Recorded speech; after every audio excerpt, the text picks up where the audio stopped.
ఏపీలో మంత్రివర్గ విస్తరణ ఉంటుందా? ఉంటే తనకు అవకాశం వస్తుందా? ఇక ఇదే విషయమై టీవీ9 క్రాస్ ఫైర్ లో కీలక వ్యాఖ్యలు చేశారు నెల్లూరు రూరల్ ఎమ్మెల్యే కోటంరెడ్డి శ్రీధర్ రెడ్డి. 3 సార్లు గెలిచిన హ్యాట్రిక్ ఎమ్మెల్యేని తాను మంత్రి పదవి కోరుకోవటంలో తప్పేంటంటున్నారు.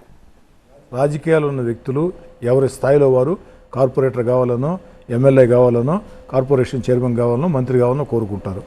3 సార్లు శాసనసభ్యుడిగా 16 నెలలు వైఎస్ఆర్ కాంగ్రెస్ పార్టీ అధికారం ఉన్న వేళ జగన్మోహన్ రెడ్డి గారు నివేదించి వీధుల్లోకి వచ్చి పోరాటం చేసి ఇబ్బందులు పడ్డ నేను 3ఓసారి ఎమ్మెల్యే అయిన తర్వాత తెలుగుదేశం పార్టీ ప్రభుత్వంలో మంత్రి కావాలన్న కోరిక నీకు ఉందా అంటే ఉందనే చెప్తా.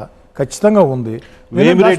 వేమిరెడ్డి, సోమిరెడ్డి, ఆనం వీళ్ళందరినీ కాదని కోటంరెడ్డికి వచ్చే అవకాశం ఉందా? ఆకాంక్షించడం, ఆశించడం తప్ప. కోటంరెడ్డి శ్రీధర్ రెడ్డి నెల్లూరు జిల్లా నుంచి తెలుగుదేశం పార్టీలో మంత్రి కావాలని కోరుకోవటం, నేను ఆశించడం తప్ప. 2 సంవత్సరాల క్రితం వచ్చిన వాళ్ళకి మంత్రి పదవి ఆశించడం తప్పే అని అనుకుంటే ఎవరన్నా? చంద్రబాబు గారి ఇష్టం.